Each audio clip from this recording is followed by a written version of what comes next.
ზოლის ველის და ჩემი დიდი გეგმების მიტოვებას, რომ დავეხმარო უკრაინას.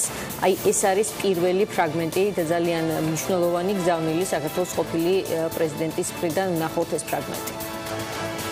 Люди говорят, вот, грузинские выборы. ხალხი ამბობს, აი საქართველოს არჩევნები.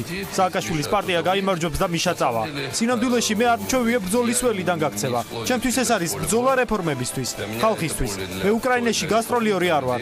ეს ქვეყანა ჩემთვის უცხო არ არის და მისთვის ბოლომდე ვიბრძოლებ. მე ამას ვამბობ იმიტომ, რომ მე არ იყოს გაუგებრობა ამ თემაზე.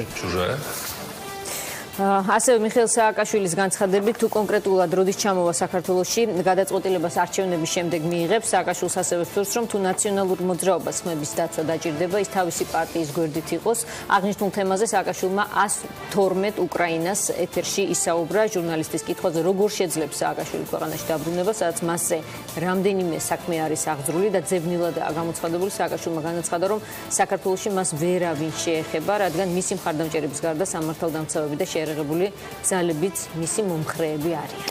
ნინო, აქ ვფიქრობ, რომ აუცილებელია, ჯერ კომენტარი მოვისმინოთ, ხო, და შემდეგ უკვე. დეტალით ეს ჩემი პერიფრაზი იყო, ვნახოთ დედანში რა თქვა ზუსტად ყოფილმა პრეზიდენტმა.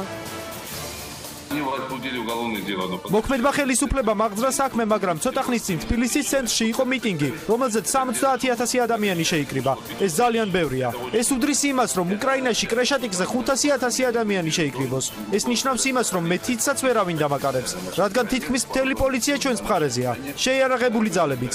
ჩვენ მხარეზე, ანუ სახელმწიფოებრიობის და კანონიერების მხარეზე. ივანიშვილის სამართალდამცავებს ძალიან მოკლე ხელები აქვთ იმისთვის, რომ მე მომწვდნენ. წარმოგიდგენიათ, ჩამოდის პოლიტიკოსი ძველი, ცუდი და მას 9 მილიონი უკრაინელი ხდება. შეძლებდა ხელისუფლება მის დაკავებას.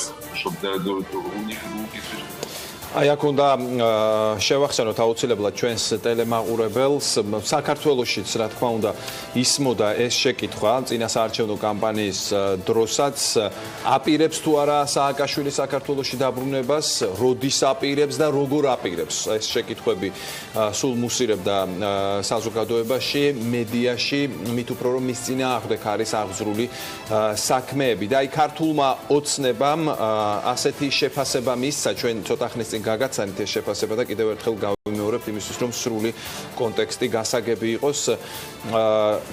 მიხეილ სააკაშვილმა არჩევნების დღეს დაიხია უკანა ეს შეფასება მისცა ქართულმა ოცნებამ. აი ამ კომენტარებს, რომელიც ახლა თქვენ მოისმინეთ და ეს განცხადება ირაკლი კობახიძემ ქართული ოცნების ერთ-ერთმა ლიდერმა გააკეთა. თუმცა აი აქ მინდა ვახო მაინც კიდევ ერთხელ გამოვყო ერთი ფრაგმენტი სააკაშვილის განცხადებიდან, რომ მას ეგულება საკუთარი მხარდამჭერების გარდა მომხრეები სამართალდამცველებსა და შეიარაღებულ ძალებს შორის. ეს მისი ფრაზაა და სწორედ ამის კონტექსტში თქვა, რომ ის საქართველოში დაბრუნება შეძლებს, როცა მოუნდება და მას ვერავინ შეეხება.